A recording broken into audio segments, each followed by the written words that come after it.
Telephonic call जो है उनको रिसीव हुई थी, जिसमें उस हॉस्पिटल को बम से उड़ाने की धमकी आरोपी के द्वारा दी गई थी। उसी संदर्भ में क्राइम ब्रांच की को जो इस मामले को ट्रेस करने की जिम्मेवारी पुलिस कमिश्नर महोदय के द्वारा दी गई थी। एक ज्वाइंट टीम 3 क्राइम ब्रांच की टीमों को लेकर के बनाई गई थी, जिसमें इंस्पेक्टर अनिल कुमार जो क्राइम ब्रांच 30 के इंचार्ज हैं, सब इंस्पेक्टर जगमेंद्र जो क्राइम ब्रांच 65 के इंचार्ज हैं, सब इंस्पेक्टर नरेंद्र जो ऊंचा गांव CIA के इंचार्ज हैं। इनकी एक ज्वाइंट टीम ने जो आरोपी था जिसने हॉस्पिटल को बम से उड़ाने की धमकी दी थी, उसको आरोपी को बिहार पटना से गिरफ्तार किया गया है। जो आरोपी है उसका नाम अंकित पासवान है और अभी बेरोजगार है और खुद एक कोचिंग सेंटर से कोचिंग ले रहा है नौकरी के लिए, और साथ में जो छोटे बच्चे हैं जो 10th पास हैं उनको भी नौकरी की जो तैयारी करवाने के लिए वो खुद भी एक छोटी सी कोचिंग जो है वो वहाँ पे अपने रूम पे ही चला रहा है। आरोपी से जो प्रारंभिक पूछताछ जो की गई है उसमें उसने अपना जो आरोप जो है कबूले हैं, जिसके बाद उसे कल 6 नवंबर को गिरफ्तार कर लिया गया है। अब आरोपी को कोर्ट में पेश किया जाएगा, वहाँ से उसका जो पुलिस है वो सीख किया जाएगा। सर्वोदय का जो नंबर है वो इसके पास कहाँ से आया और क्या ये किसी गिरोह से संबंधित रखता है क्या?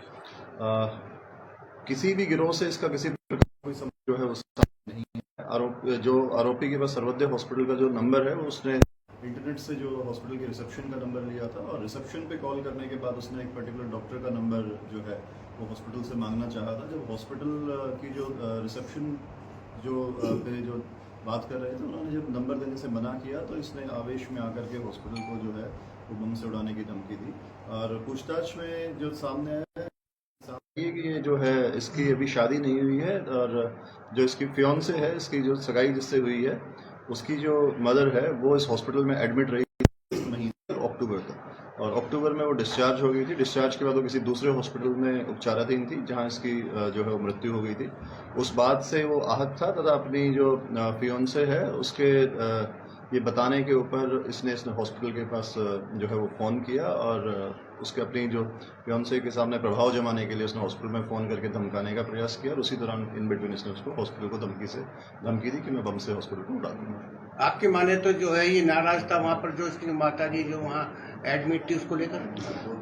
नहीं, जो मैंने बताया कि इसकी जो फियांसे है उसकी मदर यहाँ पे हॉस्पिटल में एडमिट रही थी, और वो यहाँ से काफ़ी पहले डिस्चार्ज भी हो चुकी थी, और दूसरे हॉस्पिटल में उसकी उपचार के दौरान मृत्यु हुई थी। लेकिन कहीं ना कहीं जो पूछताछ में सामने आया उसने बताया कि मैं अपनी जो फियांसे है उसके सामने अपना प्रभाव दिखाने के लिए मैंने फ़ोन कहीं से नंबर अरेंज करके हॉस्पिटल को फ़ोन करके इस तरीके से धमकाया। सर पहले भी कोई इसके खिलाफ मामले दर्ज है? अभी तक जो हमने रिकॉर्ड चेक किया है और जो पूछताछ करी है उसमें कोई पुराना जो क्रिमिनल केस है इसके अगेंस्ट अभी तक नहीं आया है। फिर भी हम जो पुलिस स्टेशन कंसर्न है जहाँ का ही रहने वाला है उनसे संपर्क हमने किया है। अगर कोई भी क्रिमिनल एंगल इसका पुराना सामने आएगा तो उसको भी हम जो है उसकी जाँच क्या किसी के कहने से या अपनी मर्जी से ही फोन? नहीं, मैंने बताया आपको इसने सिर्फ और सिर्फ प्रभाव जमाने के लिए नंबर ऑनलाइन लेकर के इस तरीके की कॉल की है। इसके अलावा जी इसकी फियांसे है, इसका रिश्ता उसके साथ हो रखा है, शादी अभी नहीं हुई है, उसके सामने प्रभाव दिखाने के लिए इसने ये किया है, और इसका किसी भी गैंग से किसी तरीके का कोई भी लेना देना नहीं है, और कोई क्रिमिनल रिकॉर्ड भी अभी तक सामने नहीं आया। अभी पुलिस क्या कार्रवाई?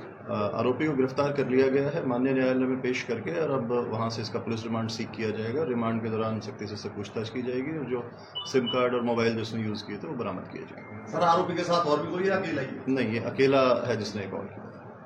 Thank you.